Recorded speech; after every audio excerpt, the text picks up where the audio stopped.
벌써 20년이 넘었습니다. 2002년 켄 블랜차드가 쓴 책이지요. 칭찬은 고래도 춤추게 한다. 아마도 책을 읽지 않고도 이 내용을 유추해 볼 수 있는, 그래서 책을 읽은 사람보다도 그냥 제목만 알고 있는 사람이 훨씬 많은 그러한 책들 중에 한 권일 겁니다. 심지어 요즘 젊은이들이나 요즘 우리 학생들은 칭찬은 고래도 춤추게 한다가 책 제목이 아니라 옛날부터 내려오는 속담인 줄 아는 그러한 친구들도 있더라고요. 그만큼 유명하고 공감이 되는 말이기 때문이겠지요. 조련사가 고래를 이렇게 점프하게 하는 것이 어느 날 한순간에 갑자기 이루어지는 것이 아니라 새끼 고래 시절부터 조금씩 뛰었을 때 막 칭찬해주고, 또 고래가 좋아하는 먹이를 줌으로써 자꾸만 동기부여 격려를 해줬더니만 나중에는 그 큰 덩치의 고래가 6m가 넘는 점프를 하게 되었다, 그러한 이야기이죠. 기억하시겠지만 책이 출간되고 난 이후에 우리 사회에 이 칭찬의 힘과 중요성에 대한 공감대가 많이 형성이 되었습니다. 칭찬 중요합니다. 우리 한번 앞뒤 옆에 있는 분들에게 칭찬을 해보려고 하는데요, 댁에서 온라인으로 예배 드리시는 분들도 가족 칭찬 한번 해보겠습니다. 제가 말씀 시작하기 전에 인사 안 한 이유가 다 있습니다. 제가 5초간의 시간, 생각할 시간을 드리겠습니다. 자, 하나, 둘, 셋, 넷, 다섯. 자, 이제 한번 옆에 분들에게 칭찬 한번 해볼까요? 그냥 웃지만 마시고 칭찬을 하셔야지만 됩니다. 네, 칭찬.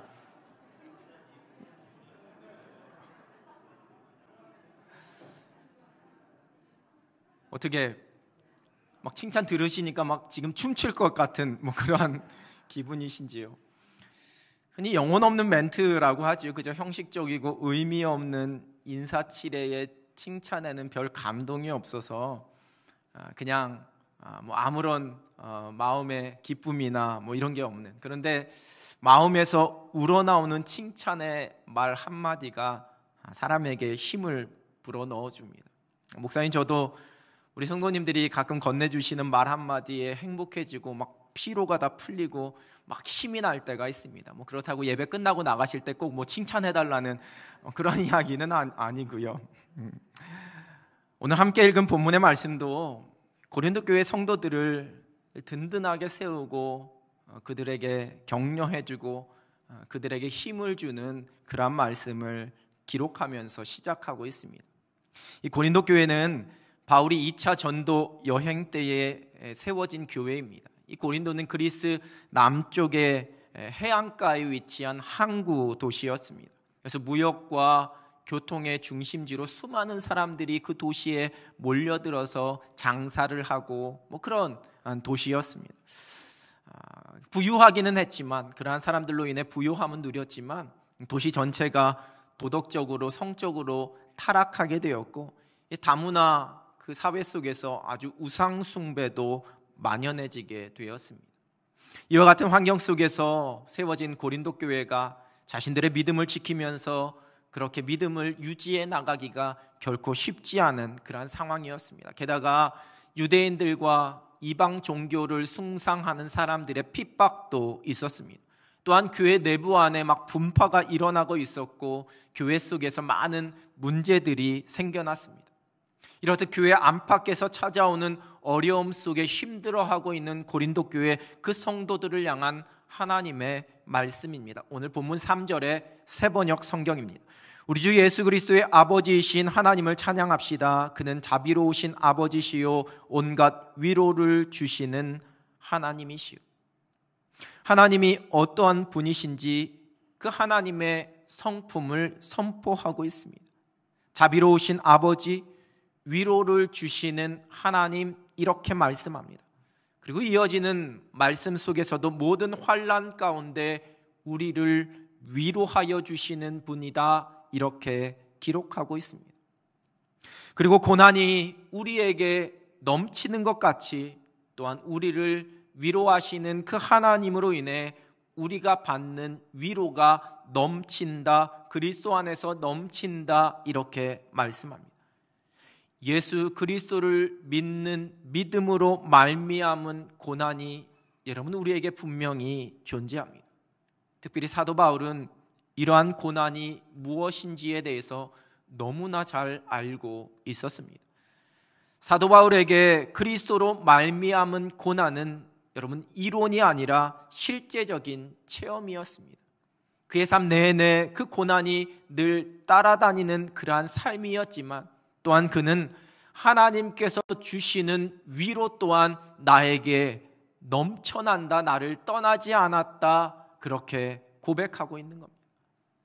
십자가 복음으로 말미암은 고난과 그 어려움을 만나게 되지만 또한 십자가 예수 그리스도로 말미암은 위로가 우리에게 풍성하다라고 약속해 주고 계십니다. 그 위로로 우리가 모든 고난을 넉넉히 이겨낼 수가 있는 겁니다. 본문 6절의 하반절입니다. 이 위로가 너희 속에 역사하여 우리가 받는 것 같은 고난을 너희도 견디게 하느니라. 우리에게 믿음으로 인한 고난과 어려움과 손해와 희생만 있다면, 그래서 내가 이 세상을 살아가는 동안에 그 고난을 오롯이 나의 힘으로 견디면서 살아가야 한다면 여러분 결코 우리는 그것을 감당하지 못할 것입니다. 곧 지치고 넘어지게 됩니다. 모든 것을 포기하게 됩니다. 그런데 성경은 믿음으로 말미암은 고난도 우리에게 넘치지만 또한 믿음으로 말미암은 하나님의 위로도 우리에게 넘친다라고 약속하십니다. 삶에서 만나게 되는 고난과 환난이 결코 두렵지 않은 이유, 수많은 어려운 일들 앞에서도 우리가 무너지지 않고 그 모든 것을 감당해 낼 수 있는 이유, 그것은 곧 하나님이 우리를 위로하시기 때문입니다. 또한 성경은 우리가 받는 그 위로로 우리가 환난 중에 있는 다른 사람들을 또한 위로할 수 있다, 이렇게 말씀합니다. 본문 4절입니다. 우리의 모든 환난 중에서 우리를 위로하사 우리로 하여금 하나님께 받는 위로로서 모든 환난 중에 있는 자들을 능히 위로하게 하시는 이시로다. 우리가 우리를 위로하시는 하나님으로 인해 위로를 받습니다. 그리고 우리가 받은 그 위로를 가지고 고난 중에 있는 그 위로가 필요한 사람을 위로해 줄 수 있다라고 성경은 말씀해 주고 계십니다. 위로, 국어사전에서는 괴로움이나 슬픔을 달래주려고 따뜻한 말이나 행동을 베푸는 것, 이렇게 정의하고 있습니다. 여러분 누군가에게 위로받아 보셨는지요? 또한 여러분이 누군가를 위로해 보셨는지요? 윤복희 씨가 부른 노래 중에 여러분이라는 노래가 있지요. 내가 만일 괴로울 때면, 뭐 이렇게 나가는, 그죠? 내가 위로해 줄게, 뭐 이렇게 시작합니다. 어두운 밤 험한 길 걸을 때 내가 너의 등불이 되리, 허전하고 쓸쓸 때 내가 너의 벗되리라, 뭐 이런 가사도 중간에 나옵니다. 그리고 마지막에는 만약 내가 외로울 때면 누가 나를 외로해 주지? 이렇게 부른 다음에 속삭이듯이 여러분, 이러면서 끝나죠. 그래서 노래가 제목이 여러분입니다. 여러분이 누군가에게 위로해 주는 사람, 또 누군가 여러분에게 위로를 주는 그러한 사람 여러분에게는 있으신지요? 빵의 위로라는 책이 있습니다. 작가 이름은 발라라고 하는데요, 저는 그래서 외국 사람이 지은 책인가 했더니 저 발라가 필명입니다. 고운정이라는 작가의 필명이 발라, 우리나라 사람이 쓴 책인데요, 이 발라는 힌디어라고 합니다. 어린 여자아이라는 뜻을 가지고 있습니다. 일러스트레이터인 작가가 글과 그림으로 아주 가득 채워넣은 아주 예쁜 책입니다. 이 책에는요 93가지의 이 빵들을, 그 빵들이 갖고 있는 다채로운 매력의 캐릭터들을 이렇게 작가가 직접 그림을 그리고 정말 실제처럼 그려놨더라고요. 그리고 그 안에 그 빵과 관련된 따뜻한 이야기를 적고 있습니다. 포근한 우유식 빵은 잠자는 아기의 이불로 묘사를 하고요, 엄마 손에 이끌려 억지로 목욕탕에 갔다가 돌아오는 길에 먹었던 고로케에서는 춤을 추고 싶은 맛이 난다, 이렇게 쓰고 있습니다. 늦은 밤에 하루를 마치고 냉장고로 달려가 어제 넣어둔 초코 롤케이크를 한 입 넣으면 시름은 온데간데 없이 사라져버린다, 이렇게 적고 있습니다. 에그타르트, 커피번, 크러핀, 요즘 나온 이런 빵들도 쓰고 있지만 여러분의 추억이 돋을 만한 빵도 있습니다. 삼립식품의 크림빵입니다. 혹시 기억이 나시는지요? 작가는 이 빵에 대해서 이렇게 적고 있습니다. 앞면 뒷면으로 나뉜 투박한 빵 사이에 솜사탕 녹는 맛에 하얀 크림이 익숙한 듯 달콤하다. 순진하게 처음부터 끝까지 순서대로 먹다 보면 어떤 곳은 너무 크림이 없고 또 어딘가엔 크림이 과할 정도로 뭉쳐있다. 크림빵 좀 먹어본 사람이라면 봉지를 뜯자마자 앞면과 뒷면을 분리시킨다. 그런 다음에 크림이 뭉쳐있는 지점을 확인하고 둘을 살살 비벼가면서 크림을 고르게 펴준다. 어느 한 곳조차 크림이 닿지 않은 부분이 없도록. 1964년에 태어났다고 하니 엄마의 젊은 시절에 한 번쯤은 먹어보지 않았을까? 가끔 어떤 빵들은 정말 추억으로 먹는 게 아닐까 싶다. 그 시절엔 이랬는데 그때는 어땠는데 하면서 뭉쳐있는 크림을 보고도 그게 바로 매력이라고 감싸 안으면서. 혹시 예전에 먹었던 크림빵과 관련되어져 있는 어떤 에피소드가 떠올려지시는지요? 오늘 예배 마치고 또 집에 가시다가 편의점 들려서 이 추억 돋는 크림빵 다 하나씩 사서 가시는 건 아닌지 모르겠습니다. 뭔지 모르게 잠시 미소 짓게 만드는, 예전에 그리운 추억에 잠기면서 잠시 현실을 잊게 되시는지요? 그래서 이 책의 프롤로그는 하루를 즐겁게 만드는 일은 어쩌면 작은 테마를 즐기는 데서 시작한다라고 적으면서 살다 보면 이 작은 빵 하나에 기분이 나아질 때가 있습니다, 이렇게 말하고 있습니다. 그래서 책의 제목이 빵의 위로입니다. 지치고 힘든 일상 속에서 나를 참 힘겹게 만들고 나를 피곤하게 만드는 문제와 일들 속에서 사람들은 대부분 나에게 위로가 될 만한, 내가 쉼과 회복을 얻을 만한 무언가를 찾게 됩니다. 여러분 혹시 나를 위한 선물이라고 들어보셨는지요? 우리는 선물하면 다른 사람에게 이렇게 건네주는 것만으로 생각하는데 요즘에는 이 나를 위한 선물이라는 말이 있습니다. 예를 들면 열심히 내가 일하고 또는 아르바이트를 해서 그렇게 고생한 자신을 위해서 평소 내가 갖고 싶었던 무언가를 내가 산다거나 하고 싶었던 어떤 일을 하는 겁니다. 명절 때에 누군가를 위한 선물을 준비하는 것이 아니라 나 자신을 위해서 선물을 준비하고 내 생일날, 특별한 날 나를 위하여서 나에게 선물합니다. 휴가를 위해서 돈을 모으고 그 휴가 기간 동안에 그 모은 돈을 가지고 아주 럭셔리한 여행이나 계획 이런 것들을 세우게 됩니다. 그것이 바로 사람들이 이야기하는 나를 위한 선물입니다. 평소 삶 속에서 고생한 자신을 자기 스스로 위로해 주는 것이다 이야기할 수 있습니다. 요즘 사회에서 힐링이란 단어를 많이 쓰지요. 힐링 여행, 힐링 맛집, 힐링 독서. 이 힐링이라는 단어도 일상에서 잠시 벗어나서 지치고 피곤한 자신을 위로하면서 새롭게 충전하는 것을 뜻하고 있는 그러한 표현일 것입니다. 얼마 전 한 분이 코로나19 확진이 되어서, 그때는 지금처럼 많지 않아서 이제 확진이 되면 자가 격리 치료를 할 것인지 생활치료소에 입소할 것인지 의사를 물어봤던 그때였습니다. 그래서 이분은 치료소인 그때 서울에 있는 그 호텔에 입소하셔서 일주일간 보내게 되셨습니다. 걱정되는 마음에 전화를 드렸더니만 생각보다 정말 밝은 목소리로 오히려 일상에서 벗어나서 아침에 일어나 주는 밥 먹고 말씀 묵상하고 기도하면서 목사님 마치 기도원에 들어온 것 같은 그러한 시간이었다, 이렇게 이야기하셨습니다.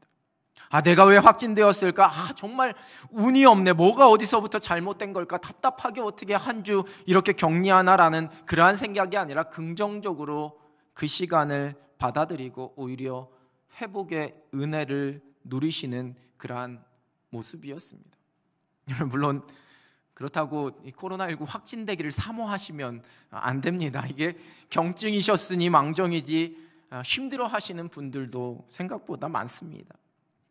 여러분, 주어진 일상에서 떠나는 내가 우리의 삶 속에서, 내 삶 속에서 여유를 누리며 즐길 수 있는 그 무언가가 우리에게 위로와 회복과 치유를 가져다 주고 우리의 지친 마음을 어루만져 줄 수 있을지 모릅니다.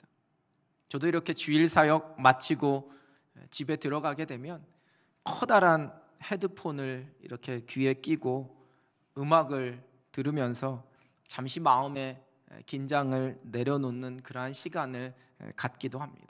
그 주일의 부담을 끝내고 아주 그냥 평안하게 그렇게 잠시 보낼 수 있는 시간입니다. 여러분, 때로는 이러한 시간 우리에게 필요합니다. 그러나 또한 결코 그러한 시간과 그러한 행위가 우리의 영원한 위로가 되지는 못합니다.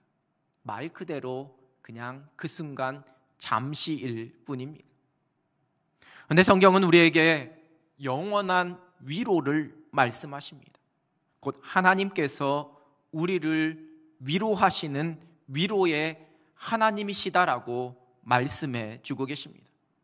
성경에서의 말씀하시는 위로는 피곤하고 지친 마음을 잠시 잊게 만드는 것으로 끝나는 것이 아닙니다.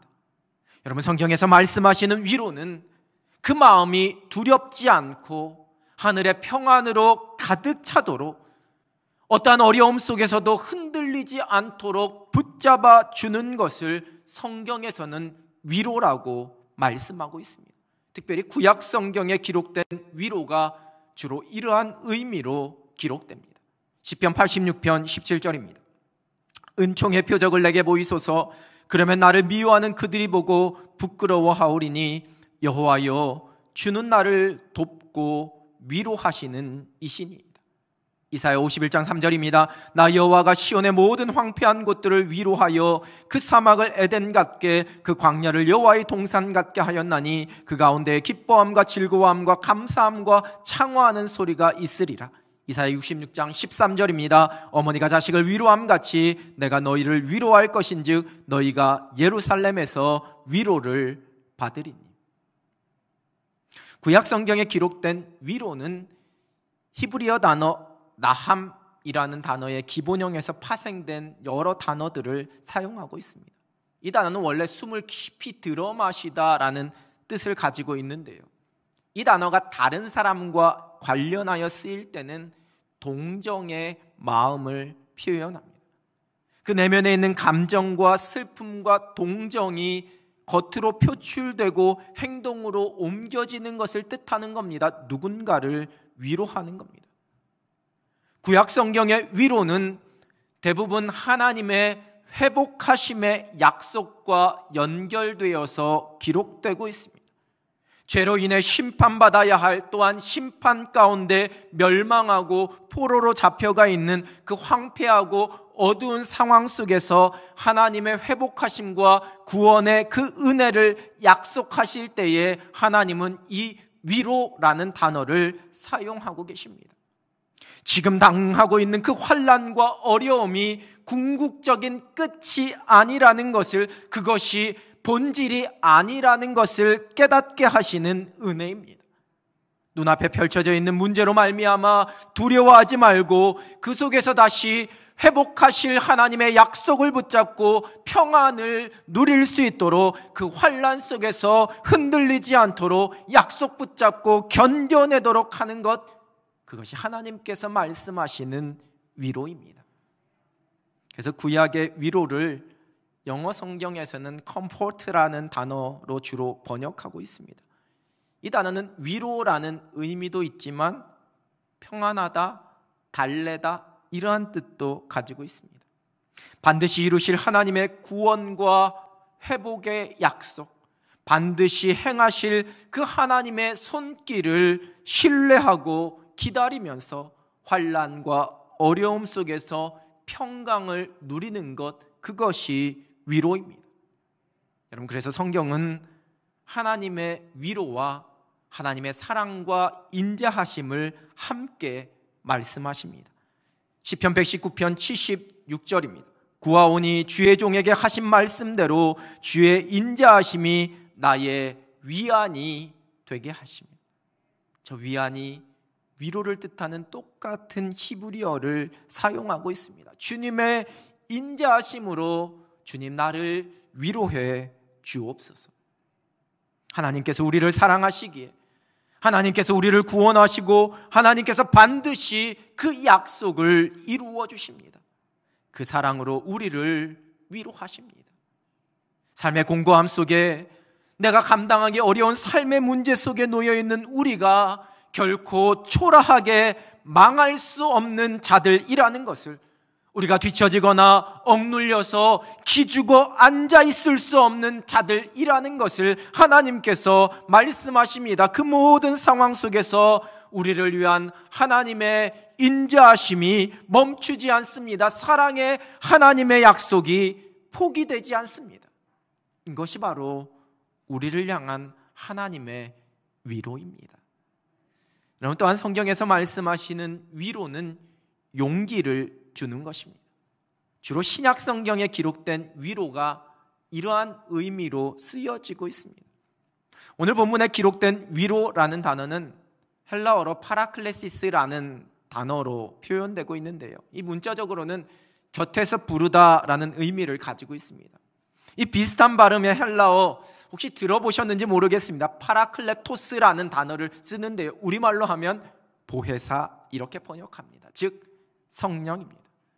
보혜사라는 의미가 돕는 자, 중재자, 변호자라는 의미와 함께 위로자라는 뜻도 가지고 있습니다. 그래서 신약 성경에서 위로라는 단어와 성령이라는 단어는 같은 헬라어 단어를 사용하고 있다라는 겁니다. 위로하시는 하나님께서는 성령 하나님을 통해 우리를 격려하시고 우리를 도우시고 우리를 위로하시고 우리를 일으켜 주십니다.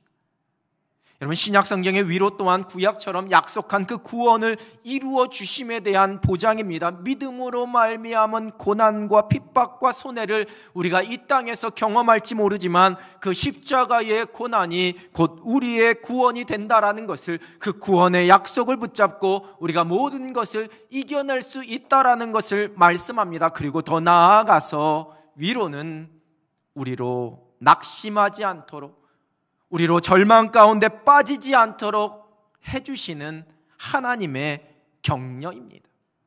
그래서 신약 성경에서 위로라는 이 단어를 영어 성경에서는 encourage라는 그러한 단어로 번역합니다. 격려하다, 장려하다, 용기를 북돋워주다, 이러한 의미를 가지고 있습니다. 고린도후서 13장 11절입니다. 마지막으로 말하노니 형제들아 기뻐하라, 온전하게 되며 위로를 받으며 마음을 같이하며 평안할지어다. 또 사랑과 평강의 하나님이 너희와 함께 계시리라. 거룩하게 입맞춤으로 서로 문안하라. 여기에 기록된 위로가 곧 힘을 불러 일으켜주는 격려입니다. 그래서 성경은 하나님의 위로와 소망을 함께 말씀하고 있습니다. 그 위로를 통해 소망 가운데 격려함을 받으라라는 그러한 의미입니다. 데살로니가전서 4장 13절입니다. 형제들아, 자는 자들에 관하여는 너희가 알지 못함을 우리가 원하지 아니하노니 이는 소망 없는 다른 이와 같이 슬퍼하지 않게 하려 합니다. 소망을 가져라, 소망이 있다, 이렇게 말씀하시는 겁니다. 그리고 이 말씀 뒤에 이어지는 18절입니다. 그러므로 이러한 말로 서로 위로하라. 그리스도 안에 있는 소망으로 서로를 격려하면서 서로를 위로하라, 이렇게 말씀하십니다. 위로는 곧 하나님께서 주시는 소망을 붙잡는 것입니다. 그 소망이 우리에게 위로가 됩니다. 격려가 됩니다. 용기를 북돋워줍니다. 지금의 상황과 현실과 이 세상에서 내가 지금 경험하고 있는 일들이 어떠하든지에 상관없이 영원한 우리의 소망 되신 예수 그리스도가 우리의 위로가 되시고 우리와 함께 하시기 때문입니다. 우리가 그 소망 가운데 낙심하거나 절망하지 않습니다. 좌절하거나 우울해하며 주저앉아 있지 않습니다. 새 힘을 냅니다. 일어섭니다. 다시 힘있게 걸어갑니다. 하나님이 우리를 위로하시는 분이시기 때문입니다. 예수 그리스도께서 우리의 위로자가 되시기 때문입니다. 보혜사 성령이 우리를 위로하시면서 우리를 돕고 우리를 격려하시기 때문입니다. 19세기의 잔느 귀용이라고 불리면서 아주 순수하고 맑은 영으로 수많은 그리스도인들에게 도전을 주는 그러한 책을 쓴 기독교 작가인 한나 스미스라는 여성 신앙 위인이 있습니다. 1832년에 미국에서 태어나서 영적인 체험을 한 후에 이제 본격적인 사역의 길을 걸으면서 많은 설교와 강연과 책을 통해 사람들에게 은혜와 도전을 주었습니다. 그러나 이 한나 스미스의 삶이 그렇게 평안하고 평탄한 것은 아니었습니다. 그녀에게 자녀가 4명이나 있었는데 4명을 다 일찍 하늘나라로 떠나 보내야지만 됐습니다. 남편의 사역 실패와 사고로 어려움을 겪고 재정적인 그러한 곤란함도 겪으면서 또한 건강 문제로 인해서 많은 고생을 하면서 그렇게 살았다고 합니다. 그러니까 이렇게 수많은 고난과 그 시련 속에서도 결코 흔들리지 않는 믿음으로 그가 쓴 책에서는 하늘의 기쁨과 쉼을 고백하면서 내가 그 고난 속에서 그것을 경험하고 누릴 수 있었고 배울 수 있었다고 그렇게 고백합니다. 이분이 쓴 책 중에 하나가 모든 위로의 하나님이라는 책입니다. 이분이 이 책에서 인생의 시련과 고통을 모든 화평으로 감싸 안는 순수하고 진실한 위로가 곧 하나님이 우리에게 주시는 위로다 이렇게 쓰고 있습니다. 이 책의 한 부분입니다. 위로의 결핍, 그 밑바닥에는 불신이 깔려 있습니다. 하나님은 모든 면에서 우리를 위로하지만 우리는 위로의 말씀을 믿지 않습니다. 우리 주변 상황이 언짢을 때 하나님께서 주시는 위로의 말씀들을 믿기가 쉽지 않습니다. 이를 해결하는 방법은 간단합니다. 위로를 받고 싶다면 마음을 새롭게 하여 하나님께서 하시는 모든 위로의 말을 전부 다 믿겠다고 결심하면 됩니다. 하나님의 위로의 말씀보다 나의 생각과 염려가 내 속에 더 크게 자리 잡게 되면 여러분 우리는 불안함과 두려움 속에 빠질 수밖에 없습니다. 그러나 하나님의 위로의 말씀이 나의 생각과 나의 감정을 다 덮게 될 때 우리는 그때 비로소 하늘의 평안을 누리게 됩니다. 시편 94편 19절입니다. 내 속에 근심이 많을 때에 주의 위안이 내 영혼을 즐겁게 하시나이다. 이 위안이 곧 위로로 번역된 히브리어와 같은 단어입니다. 내 안에 근심이 많을 때에 주님의 위로가 나를 달래주십니다. 나를 평안하게 하십니다. 힘든 세상을 살아가고 있습니다.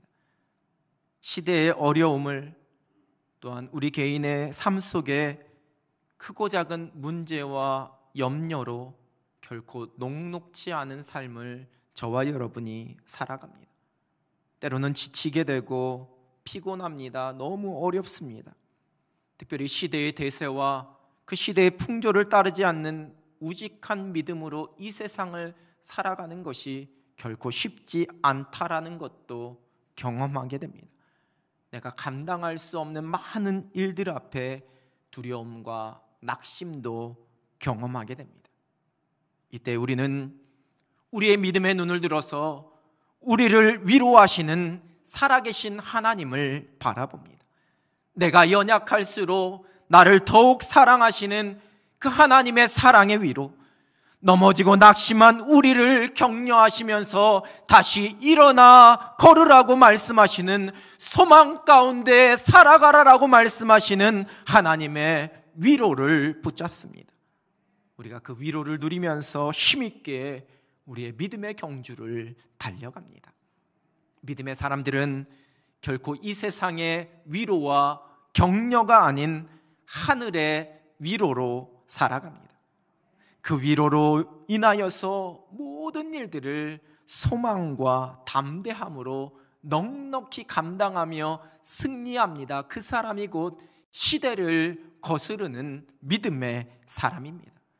삶의 모든 자리에서 하늘의 위로 가운데 하나님께서 주시는 평안과 격려를 마음껏 누리면서 날마다 새 힘으로 행복하게 살아갈 수 있는 여러분 되시기를 우리 주님의 이름으로 축원합니다. 기도하겠습니다. 살아계신 하나님 아버지, 우리의 힘들고 어려운 상황을, 우리의 지치고 고나고 피곤한 모습을 하나님께서 다 알고 계시고 그 하나님이 우리를 위로하시는 하나님이라 말씀하시고 약속하여 주심에 감사를 드립니다. 하나님, 위로하시는 하나님의 사랑, 하나님의 인자하심, 우리가 다시 한번 믿음으로 붙잡고 그 하나님의 위로로 넉넉히 모든 것 감당하며 승리하는 하늘 백성이 되게 하여 주시옵소서. 위로하시는 하나님으로 인해 평강을 누리게 하시고 모든 것 가운데 승리하는 담대한 주님의 자녀들 되게 하여 주시옵소서. 예수 그리스도의 이름으로 기도드립니다. 아멘.